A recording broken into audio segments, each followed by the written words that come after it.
నమస్తే ఎవ్రీవన్. నేను Philomena all India council of human rights ఛానల్‌కు అందరికీ కూడా స్వాగతం.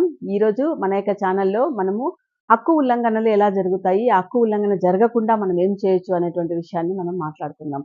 నేను ఒక ఎగ్జాంపుల్ చెప్తానండి. ఎవరైనా ఒక స్టూడెంట్ ఎగ్జామ్ రాయటానికి వెళ్ళినప్పుడు అతను బాగా చదువుకొని వెళ్ళాడు. చదువుకొని వెళ్ళినప్పుడు ఆ యొక్క క్వెషన్ పేపర్ ఏదైతే ఉందో దాంట్లో అన్నీ అతనికి తెలిసినటువంటి యొక్క క్వెషన్సే ఉన్నాయన్నమాట, దానికి ఆన్సర్స్.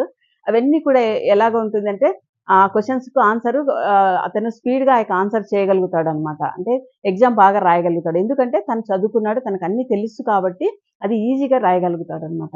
ఇదే ఎగ్జాంపుల్‌ను మనం జీవితంలో కూడా మనకు ఎన్నో సమస్యలొస్తాయన్నమాట. అంటే ఫ్యామిలీ నుంచి సమస్యలొస్తాయి, ఉద్యోగాలలో సమస్యలొస్తాయి, సొసైటీలో కూడా సమస్యలొస్తాయి. ఈ సమస్యలన్నీ కూడా వచ్చినప్పుడు వాటిని ఎలాగ మనం ఎదుర్కోవాలి, ఆ యొక్క హక్కు ఉల్లంఘన జరిగినప్పుడు దాన్ని ఎలాగ మనము ఫేస్ చేయాలి, దాన్ని ఎలాగ బయటికి రావాలనేటువంటి విషయాలు మనకు తెలిసి ఉంటే గిన అదంతా కూడా మనకు ఈజీ అయిపోతుందనమాట. కష్టమేమీ కాదు.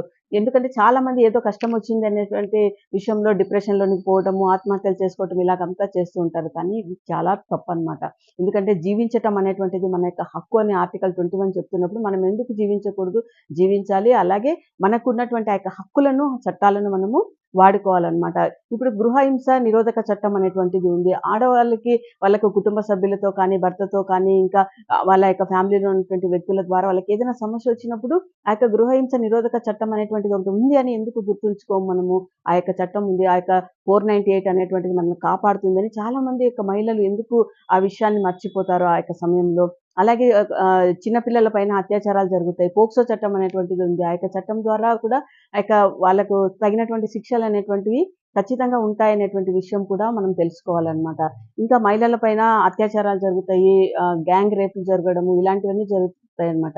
వీటన్నింటిని కూడా నిరోధించటానికి నిర్భయ చట్టము, దిశా చట్టం అనేటువంటివి కూడా ఎప్పుడో ఆ యొక్క చట్టాలను ఆల్రెడీ పెట్టి ఉన్నారనమాట. ఇలాంటి చట్టాలు కూడా మనకొక ప్రొటెక్షన్ ఉందనమాట. అలాగే అవినీతిని ఎదిరించటానికి, ఎక్కడ అవినీతి జరిగింది, ఎక్కడ లంచగొండితనం జరిగింది, ఇవన్నీ కూడా ఇలాంటి విషయాలన్నీ కూడా తెలుసుకోవటానికి మనకు ఆల్రెడీ సమాచార హక్కు అనేటువంటిది, ఆర్‌టిఐ యాక్ట్ అనేటువంటిది ఉంది. అలాంటి చట్టాన్ని కూడా మనము ఉపయోగించుకొని, మనం ఎక్కడెక్కడైతే అన్యాయాలు జరుగుతున్నాయో వాటిపైన మనం ఎలాగ ఫైట్ చేయాలనే విషయాలు కూడా మనము తెలుసుకోవచ్చనమాట. అయితే ఈ యొక్క విషయాలన్నీ కూడా మనకి ఎక్కడి నుంచొచ్చాయి అంటే, ఇవన్నీ కూడా భారత రాజ్యాంగంలో ఉన్నటువంటి ఆ యొక్క అంబేద్కర్ గారు, డాక్టర్ బిఆర్ అంబేద్కర్ గారు రచించినటువంటి భారత రాజ్యాంగంలో ఎంతోమంది యొక్క లీడర్సు ఆ యొక్క పాయింట్స్ అన్నీ అక్కడ పెట్టారనమాట. వాటన్నింటిని కూడా మనం ఉపయోగించుకొని మనకొచ్చినటువంటి సమస్యల నుంచి మనము ఇమ్మీడియేట్‌గా మనం బయటికి రావటానికి మనకు అవకాశం ఉంటుందనమాట. కాబట్టి మనం ఎక్కడ చట్టాన్ని ఉపయోగించాలి, ఎక్కడ ఏ విషయానికి మనం పోలీస్ స్టేషన్‌కి వెళ్ళాలి, ఏ విషయానికి కోర్టుకు వెళ్ళాలి అనేటువంటి విషయం కూడా మనకు తెలిసి ఉండాలనమాట. అంటే ప్రతి ఒక్క చిన్న విషయానికి కూడా మనము కోర్టులు, పోలీస్ స్టేషన్‌లకు వెళ్ళకూడదనమాట. కొన్ని సమస్యలను మనం పరిష్కరించుకోగలం అనమాట. ఆ యొక్క సమస్యలను మనం పరిష్కరించడానికి మనం ప్రయత్నం చేయాలి. అది కాకపోయినప్పుడు ఇప్పుడు ఏదైనా ఒక క్రైమ్ జరిగిందంటే కంపల్సరీ పోలీస్ స్టేషన్‌కి వెళ్ళాలనమాట. అలాగే సివిల్ మ్యాటర్స్ ఏదైనా ల్యాండ్ ఇష్యూస్ ఇలాంటివి ఏవైనా డిస్ప్యూట్‌లు కానీ, ఇలాంటి ల్యాండ్‌కి సంబంధించినటువంటి విషయాలు ఉంటే గిన అప్పుడు తప్పకుండా మనము కోర్టును ఆశ్రయించొచ్చనమాట. కాబట్టి ఇలాగా మనకు ఒక చిన్న అవేర్‌నెస్ అనేటువంటిది చాలా ముఖ్యం.